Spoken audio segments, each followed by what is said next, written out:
In this video, I'm going to answer the question, what is stakeholder management?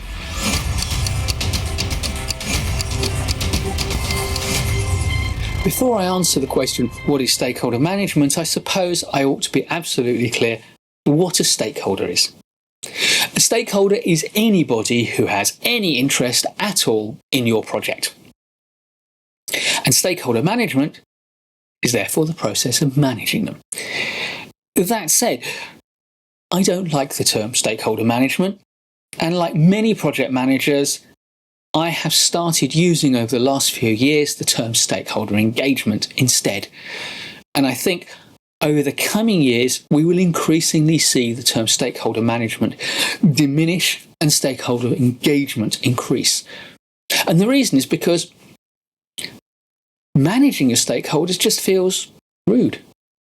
They're not yours to manage. They have their own opinions, their own ideas, their own needs and fears.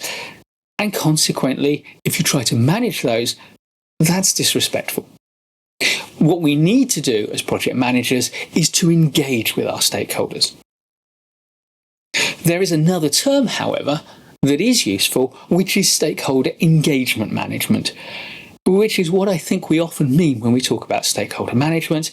It's the process of managing our stakeholder engagement. So stakeholder engagement is the process of entering into a respectful, constructive dialogue with our stakeholders. And we do this to listen, to learn, to consult, to inform, and of course, to try to influence. Your role as a project manager is to do all these things and to do them in a respectful way so that you get the very best out of the relationship you have with your stakeholders. So how do we manage the process of stakeholder engagement?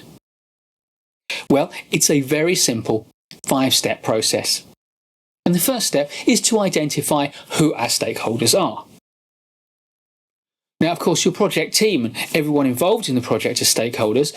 They are special stakeholders in one way because they're more closely involved than anyone else. And some people tend to focus on internal stakeholders, other people within the organisation who are affected by what we're doing.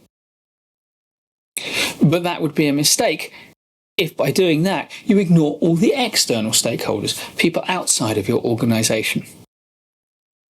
So, staff colleagues, employees, suppliers, customers, the local community, regulators, authorities, they are all stakeholders in your business or your organisation. Once we've identified our stakeholders, the next step is to analyse them, to understand them, to understand their needs, their fears, their preferences, their stake in your project. And once you've understood and analysed your stakeholders, the next thing to do is to put together a plan for how you're going to engage with them. With some stakeholders, the priority is to inform them. With others, it's to consult them. With some stakeholders, your plan is going to be around how you're going to influence them. And having built a plan, step 4 is obvious. We put our plan into action. And having put our plan into action, we then need to review what we're learning and the influence we're having over our stakeholders. So the basic process is very simple. Identify, analyse, plan, act, and review to bring us back. Stakeholder analysis is, for me, one of the most important elements of project management. It's often said that project management is 80% communication, and a large proportion of that is with your stakeholders rather than your immediate team. And whilst Tim Lister refers to risk management as the way that adults do projects, I would say that stakeholder engagement is the way that sophisticated adults do projects. It's a subject I'm passionate about. I've written a book, The Influence Agenda, about how to engage with stakeholders and align them on major projects. For you, as a project manager, You must understand the basics of stakeholder engagement, and you must commit 100% to doing this well. Because if your stakeholders don't accept your project, then no matter how well you've done any other component of your project management, your project will be deemed a failure. The stakeholder engagement cycle has 5 components to it. First, we identify who our stakeholders are. Then we analyse what they want, what they need, the best way to communicate with them. Then we can put together a plan for how we are going to engage with them. The 4th component is to take action and act on our plan. And the 5th component is to review what we've achieved through our actions and to consider what additional steps we might take. We might also re-evaluate our assessment of our stakeholders or indeed identify new stakeholders. The term stakeholder management is dropping out of use. Like many people, I consider it to be disrespectful and prefer to use the term stakeholder engagement. However, the process of stakeholder engagement does need to be managed. And that is what I call stakeholder engagement management.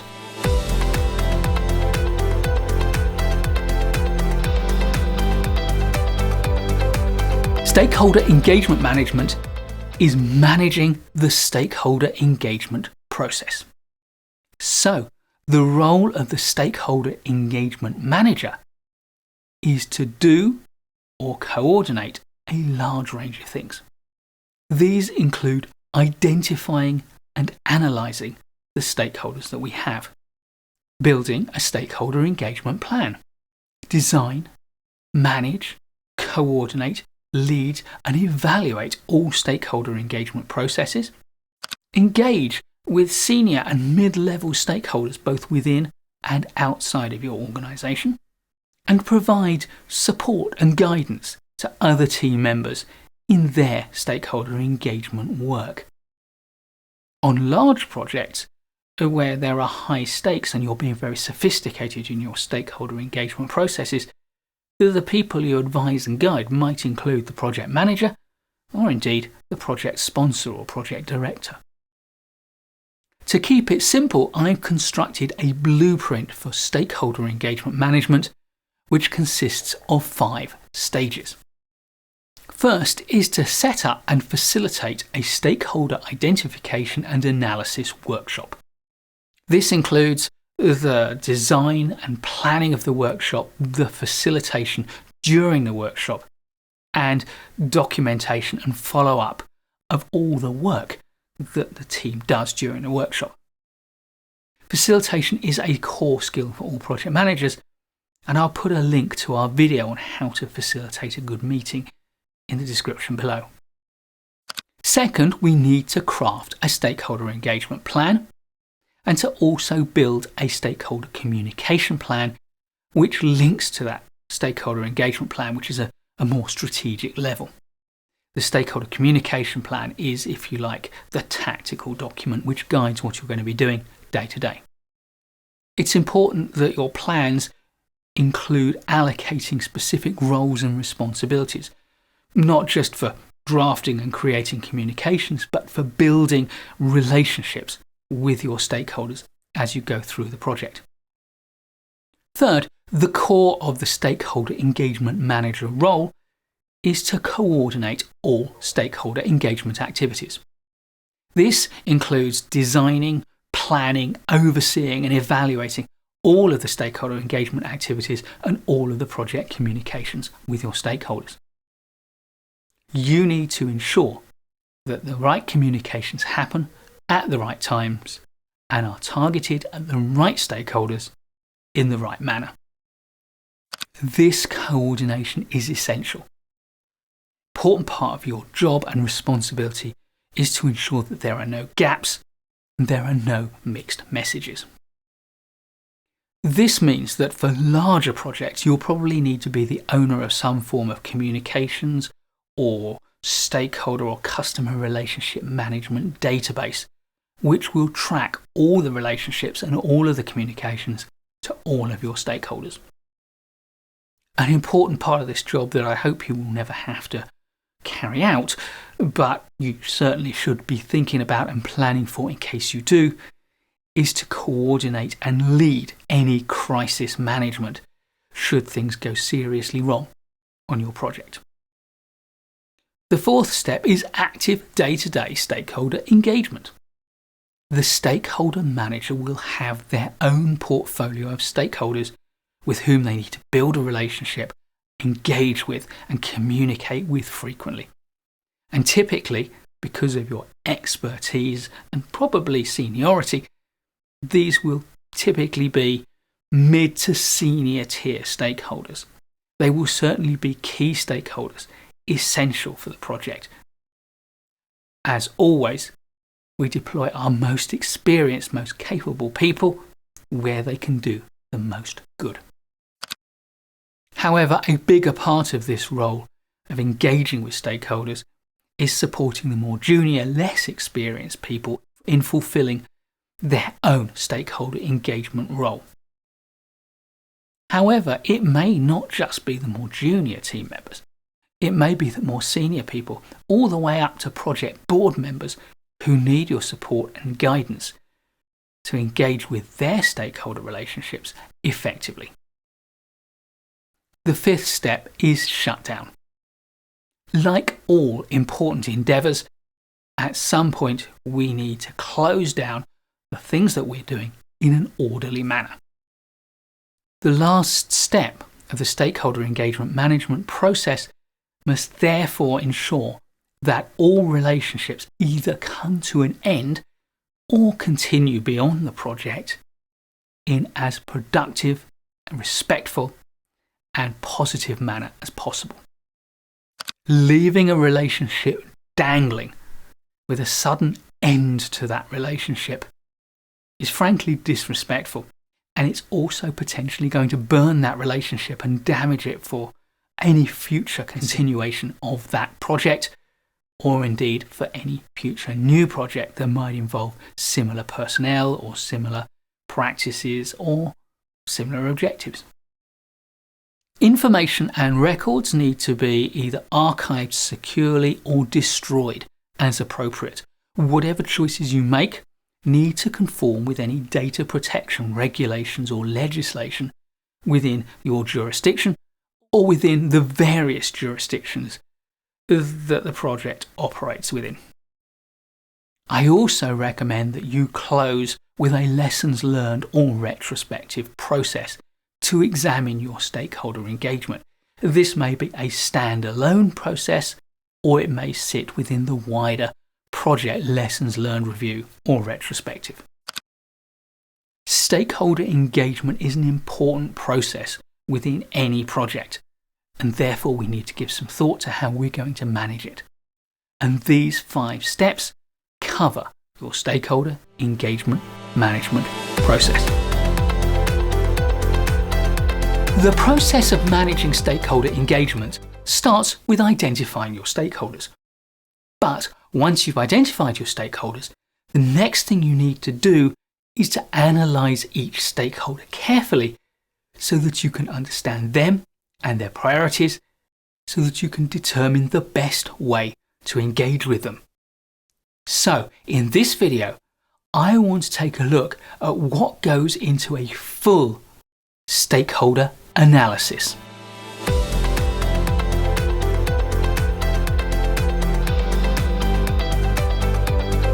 What goes into a full stakeholder analysis? Well, the answer to this question is usually pretty obvious.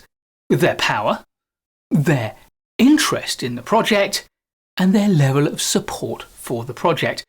Those are the things that we typically look at. Between them, those 3 things account for most of the stakeholder analysis that we come across as project managers. They're the things that most simple project management courses cover. They appear in the standards on project management from various organisations. And let's face it, they tend to cover the ground pretty well in most circumstances. However, What if you want to do a full stakeholder analysis and understand as much as possible about your stakeholders? What else do we need to include? In my book, The Influence Agenda, a systematic approach to aligning stakeholders in times of change, I identify 4 categories of things that we might want to consider in properly understanding each stakeholder.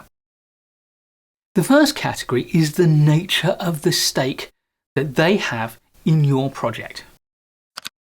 Secondly, is the intensity or the strength of their stake in your project. Third are things to do with their background and their attitudes.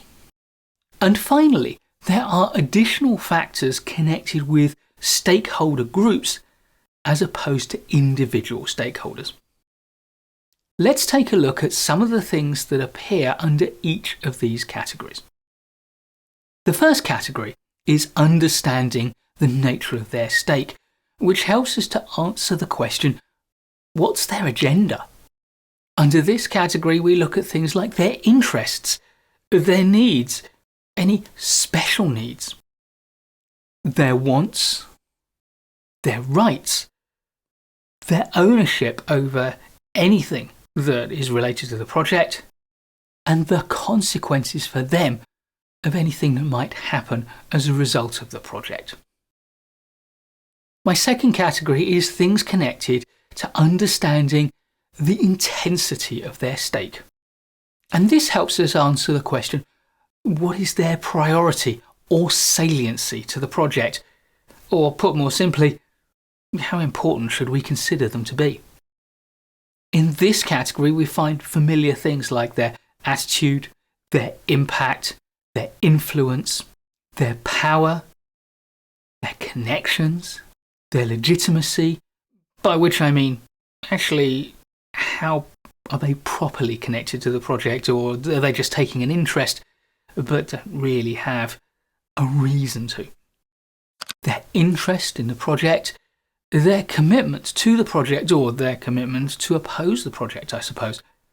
Their partisanship, are they for it or against it, and are those opinions entrenched or just temporary? And of course, the urgency with which we need to deal with them because of the speed of their response. My third category is things to do with understanding their background and their attitudes. These things help us to answer the question, what makes them tick? Here we find things like prior experiences, past behaviours, pre-existing knowledge and information that they may have, their current opinions, their expectations, their preferences and their priorities, their prejudices, their motivations, and their values. The final factors are ones that will apply to stakeholder groups, organised groups of individuals rather than the individuals themselves. These things will help us to answer the question, how does the group work? Here we find things like the internal dynamics of the group. There are formal or constitutional elements to this, structural or operational elements, and informal or political elements. We also find the factions within the group and any internal dependencies or constraints within the group. What's the demographic makeup of the group, and who are the key players and the positions they hold, whether they be formal positions or informal positions. What's the history of the group and how has it evolved, and what is its mission, its goal, its vision, and its values? What rules or policies does it operate under? And to what extent has it been prepared to break those rules or policies in the past? What are the culture and the style of the organisation and the way it interacts with other organisations? And finally, what are the strengths and the weaknesses of the group as a whole? All of these factors will help you to better understand a stakeholder or a stakeholder group. However, there are also some additional questions that you might want to ask and seek out answers for to help you in planning your stakeholder engagement. These questions will help you to maximize the value you can get from any stakeholder engagement. The first questions are, who are they and who are they connected with? Then there is, what resources do they command and what do we want from them? And turning it around, what do they want from us? Next, there's how. How do they like to communicate and how do they like to receive information from other people? And finally, there are two important what-if questions. What threats do they pose to our project? And what opportunities do they offer us? You will rarely do a full stakeholder analysis on every stakeholder. However, there will be some key stakeholders on every project, and on a major project where you have a small number of very powerful stakeholders that you need to understand fully and engage with effectively, then the more of these questions you can ask and answer, then the better placed you will be. Stakeholders will make or break your project. Therefore, it is critical to be able to analyze who they are, what they need, how they think. So in this video, I'm going to introduce you to my top 6 stakeholder analysis tools.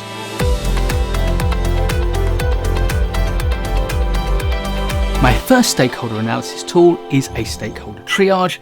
It is very similar to the more common 2x2 stakeholder analysis 4-box model, but this one is slightly different and, I believe, slightly more useful in many circumstances. In this tool, as the 2 axes, we plot attitude to the change you're creating or to your project or to what your project is trying to achieve on one scale, and on the other axis, we put the impact that the stakeholder can have on the success of your project. The attitude can be broadly supportive or broadly negative. And remember, if there's any chance that your stakeholders will see this, then rather than represent them as having a negative attitude, represent them as having some legitimate concerns that you need to address. And their impact can be high or low. And as with every tool, you can modify this to have different variations. So you could have positive, negative, or a neutral attitude, high, medium, or low level of impact. But let's keep it simple. And if we keep it simple, one of the main benefits of this analysis tool is that there is a very clear stakeholder engagement strategy for each of our 4 boxes. In the top right-hand box, where stakeholders are already supportive and their impact is high, what do we want to do? We want to engage them in what we're trying to achieve and employ their advocacy to help us. Because they're supportive and because they already can have a high impact, they become very useful advocates for our project. Below that, also with a high impact, but now with some reservations at least, and possibly outright opposition at worst, we have the stakeholders that we almost certainly need to prioritise. And for these, we need to win them over to our side. We need to woo and win them. We need to do everything that is lawful and ethical to persuade them of the benefits of our project. And as a minimum, we want to neutralise their opposition, ideally convert them into supporters. At the top left, we do have supporters for the project, but they don't have much of an impact, possibly because of their role, possibly because of their level of involvement, possibly because some people may not consider them as important as other stakeholders. Consequently, what we need to do is to inform them about what we're doing and to coach them as to how they can be more helpful in advocating for our project and supporting what we're doing. And in the bottom left-hand corner, we've got the stakeholders who aren't so keen on what we're doing but don't have a lot of impact. And whilst it can be tempting to ignore them, that would be wrong. Partly, of course, because anybody can have an impact and we may misread the situation. They may acquire some more influence, but fundamentally because it would be disrespectful to ignore any of our stakeholders. What we want to do is to keep an eye on them, to monitor them and make sure that when it comes to it, we can outvote them. That is to say, we can neutralize the impact of their opposition. My second tool is a sociogram, and this is a simple tool for understanding the relationships between various stakeholders. What we would do here is put circles or squares or some form of notation onto a sheet of paper or onto a diagram representing each of our important stakeholders or stakeholder groups, and it is for us to decide which ones to include and which ones we don't need to include. And then you would link up each stakeholder to other stakeholders with whom there is a relationship. We can also use the strength of the line, either thin or thick or dotted or complete, to represent the strength of that relationship, and we can also put arrows onto that line to represent the directions of influence. If they both influence one another, it's a double-headed arrow. If, on the other hand, one stakeholder primarily influences another, it's a single arrow. And of course, by putting the project onto there as a central stakeholder, we can see how we can use some of the stakeholders we have a strong relationship with and over whom we have a degree of influence to then influence other stakeholders. Third is the proximity chart, and the proximity chart simply shows the proximity or closeness of different stakeholders to the project itself. We can simply represent this as a set of concentric circles, possibly dividing the circles into two to indicate broadly supportive and broadly antagonistic stakeholder groups, although we don't need to complicate it. You can then define what you mean by the different tiers of proximity of the stakeholders. For example, in the centre we have the stakeholders who are directly involved, perhaps day to day with the project and its outcome. And then another tier of routinely involved stakeholders who have quite a significant involvement but not as intimately attached to the project as our central tier. Beyond that, are stakeholders with whom we may have regular contact, but they're not routinely involved. We may not be communicating with them very regularly. And finally, we have an outer tier, stakeholders who are peripherally involved with the project. These are relatively remote. They are still stakeholders to the project, but the impact of the project on them, the impact of them on the project is very minor indeed.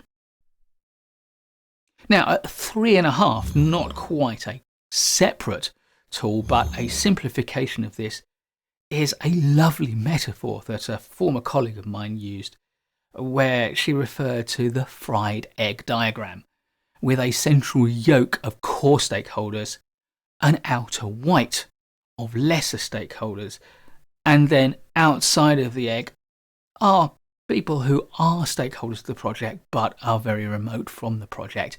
The influence of those stakeholders on the project or the impact of the project on them is minor. The fried egg diagram reminds us of the value of keeping it simple. My fourth tool is a force field diagram. Simply, we put the project in the centre and then we show our stakeholders as applying forces upon the project. Obviously, we have our supporters pushing the project forward and our opposers trying to drive the project back. And we can represent each stakeholder by an arrow, and the size of the arrow or the strength of the arrow represents the level of impact or influence they can have over the project. But of course, not everyone is either for or against our project. We also have two other classes of stakeholders. We have the neutrals, who are stakeholders to the project, but don't really mind either way, because its impact on them, whether it goes ahead or whether it doesn't go ahead, doesn't make a big difference to them. And we also have the floating voters, those stakeholders who are likely to have an opinion but have not yet made up their mind. And of course, these are a vital set of stakeholders, because if we can influence them early and influence them effectively, we can help them to make up their mind to become supporters. My fifth tool comes from the world of marketing, and it's persona cards. If you are serious about stakeholder analysis and stakeholder engagement, then create a record for each stakeholder where you record information about them in some detail. You can do this obviously physically using cards or using any of a number of software tools. And a persona card will contain whatever information you consider appropriate to keep about the stakeholder. But remember data protection. Remember the importance of keeping this data safe and not putting anything onto your persona cards that you wouldn't be happy to share with the wider world. Examples of what you might put onto the persona card is possibly a photo of an individual to make it easy to recognize them, or a logo for an organization, and certainly the name of the individual and their affiliation. You will also have contact details, perhaps email addresses, phone numbers, physical addresses, those sorts of things. Then we get into what it is that you want to record that will help you to do your job of engaging effectively with that stakeholder. You might record some characteristics of that stakeholder, personality assessment, what role they're in, but then we move into the pure play stakeholder engagement data sets. Things like their attitude to the project, their interests, their priorities, their needs, the power that they hold, who they influence, and of course, the impact that you assess that they can have on your project. And finally, my sixth tool is a stakeholder register.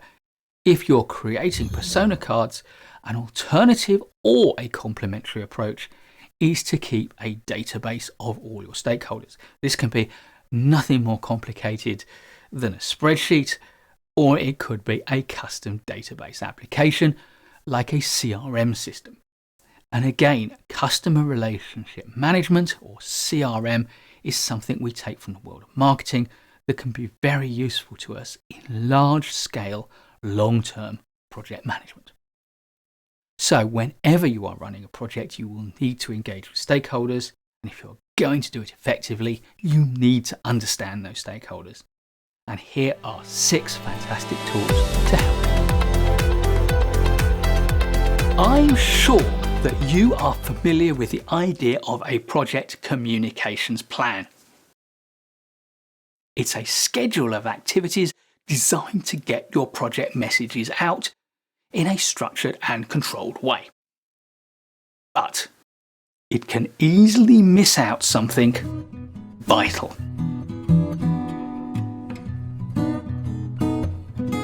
As well as a stakeholder communication plan, why not create a stakeholder listening plan?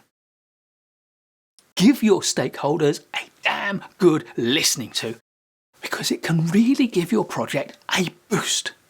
When you have a really deep understanding of your stakeholders' perspectives, it can inspire far greater levels of confidence in you and in your project.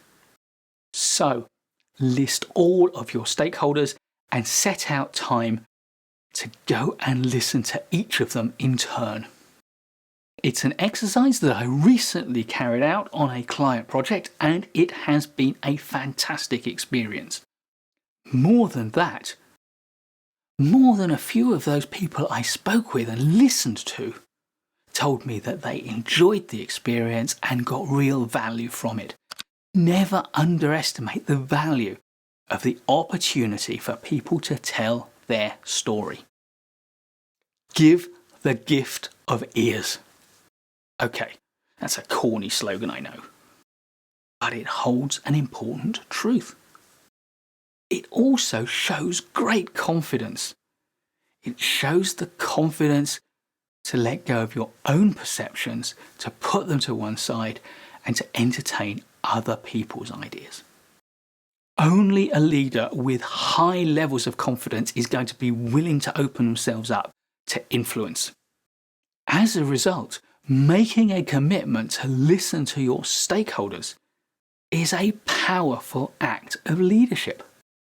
So, if you want to do one thing differently on your project, how about this? Make listening to what your stakeholders have to say an absolute priority on your next project. One of the things that project managers fear most is resistance from one or more of their stakeholders. And one form of resistance is particularly hard to deal with.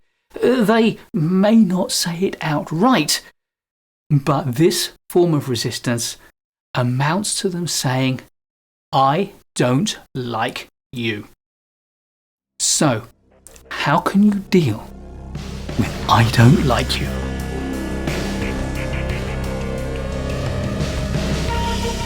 "I don't like you" is a particularly difficult form of resistance to deal with because it feels so personal. But the truth is, it may not be you. It may just be what you represent to them in this moment. Maybe it's the disruption that they perceive you are causing them. Maybe it's some idea of authority that they think you have. Or maybe they just resent some smart young professional who knows things and can do things that they don't know and that they can't do. But what if there really is something about you that they just don't like? Well, the answer is in the sort of relationship that you need with the stakeholders that you work with. The important thing is not so much that they like you, but that they trust you. So, my tool for solving this puzzle is the trust equation.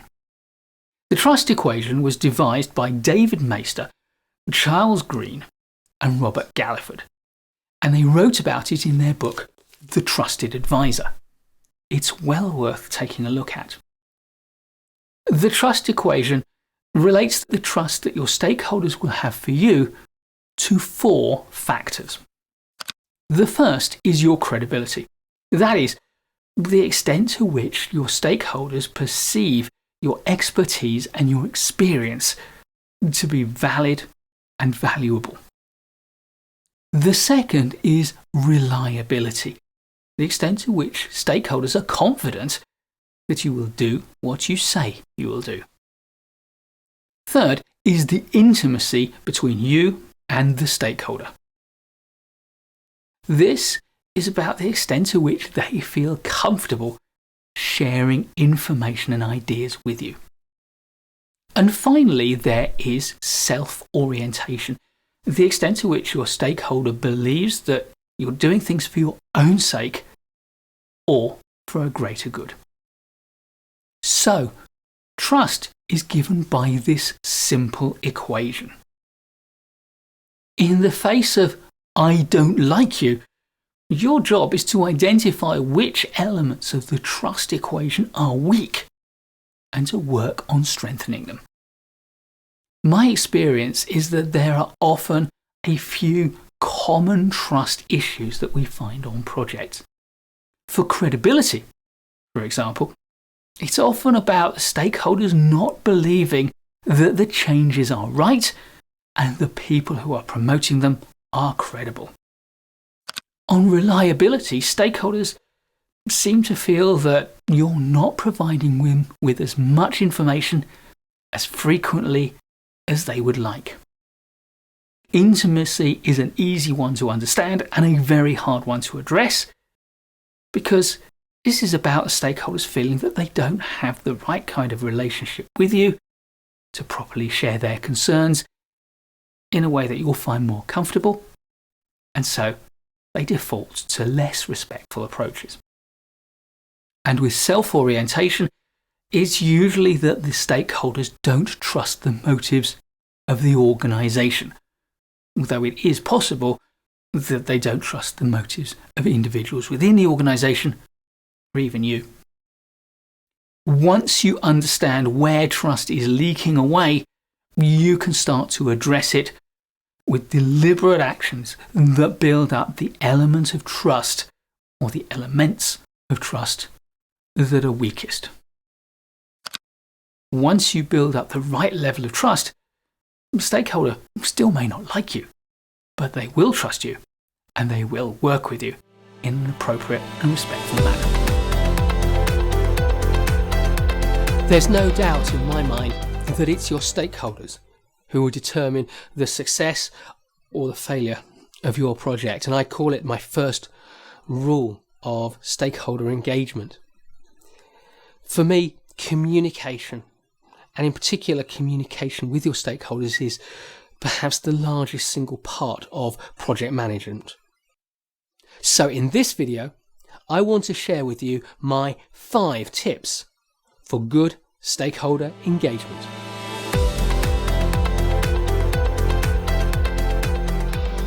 My first tip is very simple. Allocate the time to it. It's very easy as a project manager to get caught up in the do and the oversee and the paperwork, to get your head down behind your desk and get to work. But that's not where your stakeholders are. Allocate plenty of time to get out and meet your stakeholders, to speak with them and to listen to them. If your stakeholders are going to contribute primarily to the success or the failure of your project, then they are the primary lever by which you succeed. Listening to their opinions, making sure you understand their concerns is vital. Communication is 80% of project management. There's really only 3 places to communicate: with your team, with your governance, and with your stakeholders. And numerically, your stakeholders are by far the largest group. So most of your project time needs to be spent in some way or another engaging with or actively serving your stakeholders. My second tip is to not think of stakeholder management anymore, but to think of stakeholder engagement. The best way to communicate with anyone is to communicate with them in the way they prefer to be communicated with. Nobody wants to be managed. We all want people to engage with us. And therefore, your whole stakeholder engagement process has to be keyed around one fundamental concept: the concept of respect. Build a stakeholder engagement process around respecting your stakeholders. And the stakeholder engagement process is very simple. It's 5 steps. Step 1 is to identify your stakeholders, to figure out who they are. And the more widely you draw the net, then the more stakeholders you will engage and the more successful you'll be. The second step is to analyze who your stakeholders are, what they want, what their needs are, how they like to be communicated with, and yes, which ones are going to be more important to you and to your project.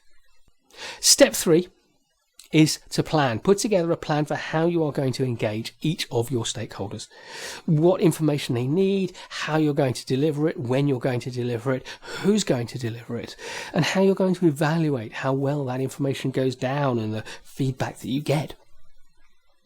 Step 4 is to act. This is the part where you manage your stakeholder engagement process, and therefore you could refer to this as stakeholder engagement management.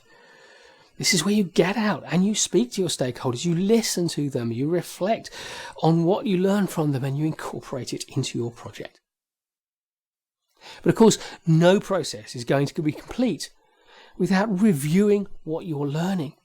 And therefore, you need to take that review and feed it back into: have we identified new stakeholders?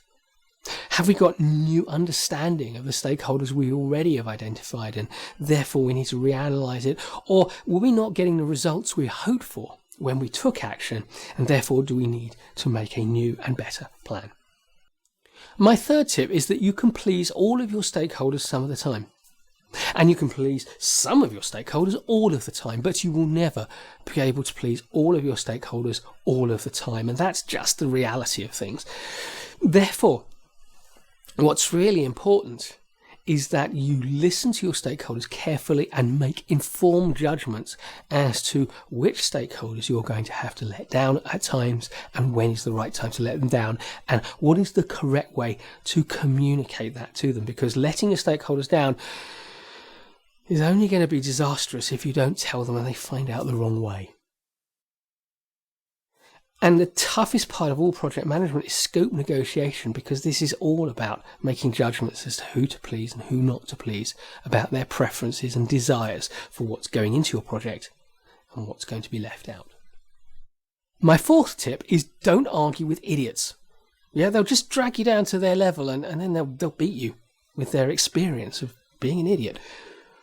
And I know that that's kind of a humorous aside, and it's only partly serious, but it's only partly intended as a joke because there is some truth in it. The fact is there are some people who don't want to be persuaded, or who won't be persuaded, or who can't be persuaded. They don't want to engage, they can't engage, they don't understand what you're saying. And the fact is that nobody is ever persuaded of anything by the facts. Not least those people who have an entrenched view. And therefore you have to find out what their opinions are, what their needs are, and therefore how to build the right emotions so that they can use the facts, use the reasons, use the evidence to justify a change of opinion. And I have 3 tips to help move someone's opinion. The first is to ask questions. Let them find the answer for themselves. This is always going to be stronger and more effective than giving your opinions and your answers. By asking the right questions, you can often move someone's mind. The second is, if they've answered and it isn't quite the right answer, you know that they've either inadvertently or willfully misinterpreted something, repeating the last few words they say and then waiting is often a way of getting them to shift their opinion. And finally, silence. If necessary, give them some silence. Nobody has more power in a conversation than the person who is comfortable with silence. Oh, and there's one last thing. If you want someone to change their mind and you know they really have changed their mind, they're just too proud to admit it, give them a last reason. Oh, here's another reason why you should change your mind. Should have told you this sometime before, but I forgot. And you give them another reason. Hopefully you can find something that you didn't tell them, a minor detail. Maybe just pretend you forgot to tell them something, and that way they can say, if you told me that, well, now you've told me that, now I can see that I do need to change my mind. You're giving them an excuse. They're not changing their mind. They're adjusting their opinion to the new evidence. So, there we have my 5 tips for good stakeholder engagement. These tips are inspired by our Kindle exclusive ebook on stakeholder engagement, and I think if you've enjoyed this video, it'd be well worth seeking it out and taking a look. It's priced very economically. In that ebook, there are 6 chapters which I think will give you a good broad understanding of stakeholder engagement. These chapters include: don't try to manage your stakeholders when you can engage them instead. Do you know the top 20 techniques for stakeholder analysis? This set of stakeholder engagement strategies will power you up. How to plan your stakeholder engagement campaign. Persuasion and influence, a thorough introduction. And the all-important project and politics, how to win the game of projects. If you've enjoyed this video, I hope you'll give us a thumbs up to show you like it, and subscribe to our channel. And to find out about more videos as soon as they're available, hit the notification bell. I'll see you in the next one.